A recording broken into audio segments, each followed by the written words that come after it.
Thank you for joining us again, brothers and sisters, and we are glad to have you. In our previous lesson, we encountered the story of Naaman, a man afflicted with leprosy who came to the prophet Elisha for healing. At first, Naaman was reluctant to follow Elisha's instructions, but after he obeyed and dipped in the Jordan River 7 times, his leprosy was miraculously cured. Naaman offered Elisha a reward, but Elisha refused to accept it. Later, Gehazi, Elisha's servant, pursued Naaman and dishonestly accepted gifts, leading to his own punishment with leprosy. The narrative then shifted to a group of students who studied under Elisha. When they sought to expand their school, Elisha joined them by the Jordan River, where they began cutting down timber. During this endeavor, one student's borrowed axe head fell into the river. However, Elisha miraculously caused the iron axe head to float, showing God's involvement even in seemingly minor aspects of life. This story teaches that God cares about the small details in our lives and demonstrates how faith and obedience can lead to miraculous outcomes. Just as the lost axe head was restored and made useful again, humanity lost in sin can be redeemed, given purpose and brought closer to God through Christ's suffering on the cross. This story emphasizes the profound significance of faith and obedience in our relationship with God and how He can elevate our lives beyond the mundane. Today we would be meditating on 2 Kings chapter 6 verse 8 onwards. Now notice the situation. Now the king of Aram was at war with Israel. After conferring with his officers, he said, I will set up my camp in such and such a place. The man of God sent word to the king of Israel, beware of passing that place, because the Arameans are going down there. Then in verse 10, so the king of Israel checked on the place indicated by the man of God. Time and again Elisha warned the king, so that he was on his guard in such places. This enraged the king of Aram. He summoned his officers and demanded of them, will you not tell me which of us is on the side of the king of Israel? Verses 8 to 11 we just read. The king of Syria or Aram was disturbed, friends, because every plan he made and every place he wanted to go was discovered by the king of Israel. And therefore he came to a conclusion that there must be a spy in his camp. He called together his military and attempted to locate the traitor. Which one of you is for the king of Israel? He asked. Which one of you? Honestly, there was no one. All of them were actually very loyal to him. Verse 12, none of us, my lord the king, said one of his officers, but Elisha, the prophet who is in Israel, tells the king of Israel the very words you speak in your bedroom. The prophet Elisha had bugged even the bedroom of the king of Syria and knew everything he said. And the way he bugged in that day was that the Lord revealed it to him. So the king of Syria decided on one plan of action. Plan elimination. Eliminate Elisha. He sent out those to spy out where Elisha was, and they located him in Dothan. Dothan is a place very north of Jerusalem, about 60 miles away from Jerusalem. Now, verse 16, don't be afraid, the prophet answered. those who are with us are more than those who are with them. And I want to tell you that seemed rather unrealistic, because here were the hosts of Syria, the whole entire army of Aram of Syria outside, and Elisha was very much alone with his servant. And that servant was obviously frightened to death. So Elisha prayed, and his prayer is interesting. Notice verse 17. And Elisha prayed, O Lord, open his eyes so he may see. Now wonder the amazing truth of the next few words. Then the Lord opened the servant's eyes, and he looked, and he saw the hills full of horses and chariots, chariots of fire all around Elisha. The question now arises, is this the stated policy of God in dealing with his own? Psalm 91 says, He will command His angels to watch over you. That's what God does to each of us. Angels, God's angels, are watching over us. Just as they did for Elisha, He is the same God today. But for this provision of God, many things could have happened in our lives. Isn't He a wonderful God? Isn't He such a beautiful God? Doesn't He deserve our complete, unreserved worship? Verse 18. As the enemy came down toward him, Elisha prayed to the Lord, Strike these people with blindness. So he struck them with blindness, as Elisha had asked. Elisha did a very unusual thing, you notice. He asked God to smite the entire army, the hosts of the Syrians, with blindness. And what did God do? He did just that. Isn't this amazing, friends? When you ask by faith, God will do it. Then Elisha led them all the way into Samaria and told them that he was leading them where Elisha was. When they got to Samaria, he turned them over to the king of Samaria. The king wanted to slay them, but Elisha said, Don't do that. Feed them and send them home. Grace in the midst of wrath. Verse 23. So he prepared a great feast for them, and after they had finished eating and drinking, he sent them away, and they returned to their master. So the bands from Aram stopped raiding Israel's territory, a landmark event in the history of this nation Israel.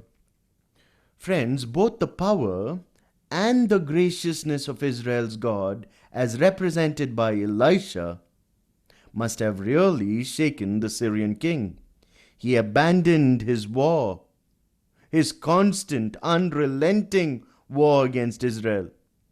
However, at a later date, Ben-Hadad, this is by the way a title rather than a name, again began to besiege Samaria, as we shall see in the next episode. In this episode, verse 24 onwards, it speaks about how Ben-Hadad besieges Samaria. Sometime later, verse 24, Ben-Hadad, king of Aram, mobilized his entire army, marched up, and laid siege of Samaria. There was a great famine in the city.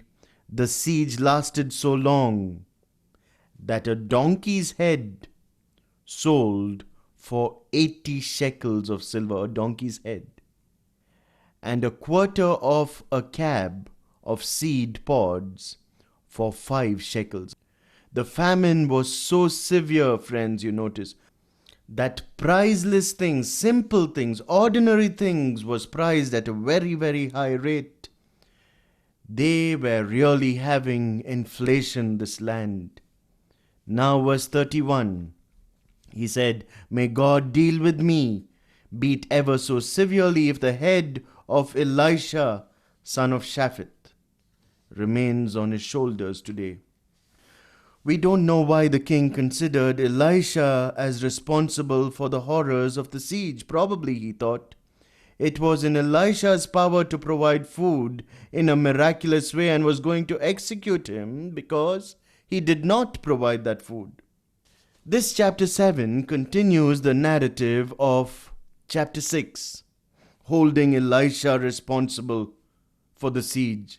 The king of Israel sends an executioner to slay him. However, God forewarns his servant Elisha, gives him the good news that the famine will end on the very next day. Elisha said, "Hear the word of the Lord. This is what the Lord says. About this time tomorrow, a sheah of flour will sell for a shekel, and 2 sheaves of barley for a shekel at the gate of Samaria. A sheah is a measure of fine flour, which in the New Testament is referred to as a bushel." That means the inflation is now over. They would be having a real discount on flour. How could such a thing come to pass overnight? How could food be brought into the city when the Syrian army was camped outside the walls, allowing no one in or out? Apparently, friends, I believe that the king believed Elisha's audacious prophecy because he spared his life at this time. However, his right-hand man scoffed at this idea. Verse 2, the officer on whose arm the king was leaning said to the man of God, "Look, even if the Lord should open the floodgates of heavens." Could this happen? This prediction was literally fulfilled in the next day. Now the scene shifts to a pathetic group of hopeless men outside the city gates. But it is a wonderful miracle, nevertheless, friends. Now there were 4 men with leprosy, verse 3, and they were sitting at the entrance of the city gate. They said to each other, "Why should we stay here until we die? If we say we'll go into the city, the famine is there and we will die. And if we stay here, we will also die. So let's go over to the camp of the Arameans and surrender. If they spare us, we live. If they kill us, we die." At dusk, these lepers got up and went to the camp of the Arameans. When they reached the edge of the camp, not one man was there. They entered the camp and not one man was there. Notice the discussion between and among these lepers. They were excluded, remember, from the society. They were dependent upon relatives, upon friends, in bringing them food. Now that everyone inside the city was starving and there was no surplus, how could they have anything to eat, these lepers? The lepers, realizing that they had nothing to lose in such a context, decided to throw themselves upon the mercy of the enemy. When they reached the camp of the Syrians, amazing. They noticed and they discovered that it was deserted. What had happened to this great army? Probably 100,000 men or more. Verse 6, for the Lord had caused the Arameans to hear the sound of chariots and of horses and of a great army, so that they said to one another, "Look, the king of Israel has hired the Hittite and the Egyptian kings to attack us." So they got up and fled in the dusk and abandoned their tents and their horses and their donkeys. They left the camp as it was and ran for their lives. What an incident! The sound of an approaching army had put them in panic. The Syrians did not march in an orderly way. When they took off, it was every man for himself. They were traveling at night, and they were also traveling very, very fast. Verse 8, the men who had leprosy reached the edge of the camp and entered one of the tents. You notice. They ate and drank and carried away silver and gold and clothes and went off and hid them. They returned and entered another tent, took some things from that tent and hid them also. In that day the army, friends, what we see in verse 8 of 2 Kings chapter 7, is that in that day the army carried with it all the food they would need. This was a long campaign. They were besieging Samaria, the city there situated on the top of a hill. In their scramble to get away, they left everything, all the supplies that they had. And the Syrian army just immediately, suddenly fled. Notice what the lepers now do.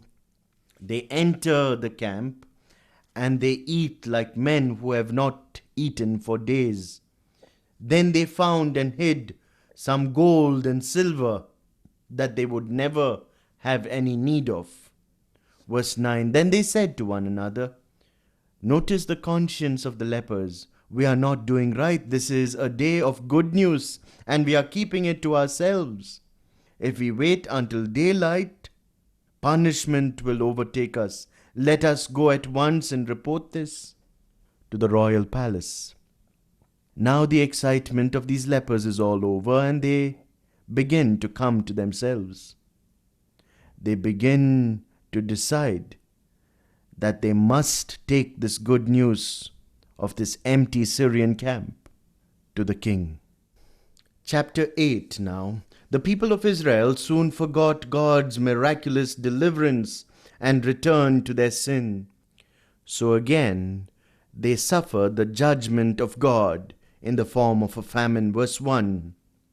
Now Elisha said to the woman whose son he had restored to life, go away with your family and stay for a while wherever you can, because the Lord has decreed a famine in the land that will last 7 years. The woman then proceeded to do as the man of God had said. She and her family went away and stayed in the land of the Philistines 7 years. Verse 3, at the end of the 7 years she came back from the land of the Philistines and went to the king to beg for her house and her land. In the meantime, as we notice in the first 3 verses, her land had been taken over by somebody else. In verse 4, the king was talking at this time to Gehazi, the servant of the man of God, and he said, tell me about all the great things the prophet Elisha has done. Just as Gehazi was telling the king about Elisha, how he had restored the dead to life, the woman whose son Elisha had brought back to life came to beg the king for her house and her land. At the same instance, Gehazi said, this is the woman, my lord the king, and this is her son, whom Elisha restored to life. The king asked the woman about it, and she told him. Then he makes a very interesting decree. Then he assigned an official to her case, one official, exclusively for the woman's case. And he said, give back everything that belonged to her, including all her income from her land, from the day she left the country until now. Can you imagine God's mysterious ways? When the famine was over, we see that the Shunammite woman returned to a former home. Others, she found, were living in her land at the same time. In God's perfect providence, the king in a different place was inquiring about some of the lesser known acts of the prophet Elisha, and Gehazi was telling him about Elisha raising this woman, the Shunammite woman's son, from the dead. The king then made a ruling that her property was to be restored. All her property, as well as the fruit of her land. Remember, friends, we worship a transcendent God. He is greater than the sum of all our confusions. As Elisha experienced in his life, he tasted, because he tested, the full capacity of this great God. Don't be a 6-inch believer. Trust God completely. In 2 Kings 6, the king of Aram's incompetence stands in stark contrast to the power of the Lord's prophet, echoing a recurring theological theme in the Old Testament. This theme is exemplified in Psalm 2, where the Lord ridicules the nation's futile plots against him and his anointed king, exposing their misunderstanding of his knowledge and sovereign might. This theme also appears in Psalm 59 verse 8 and 2 Kings 19, where the nations mistakenly believe they can act with impunity. In Isaiah 40, the Lord's omnipotence is juxtaposed with the nation's feeble attempts to oppose him. In 2 Kings chapter 6, Aram becomes a target of this theme as they challenge the Lord's power and fail. The Lord, through his prophet, humiliates Aram, forcing them to recognize his authority. Additionally, this exploration emphasizes that the Lord's sovereignty extends to his intimate care for individuals, seen in 2 Kings 6, small yet significant story of the recovered exet and the tender shepherd imagery in Isaiah chapter 40. While 1 and 2 Kings often focus on national events, they also acknowledge the Lord's intimate care in everyday lives through the ministries of Elijah and Elisha. Demonstrate these true life-giving interventions, challenges to injustice, purification of water, healing of poisoned food, multiplication of food, etc. This care extends even in times of national crisis, as seen in Jeremiah. In both grand and intimate contexts, the Lord's sovereign power is ever present. May God bless you.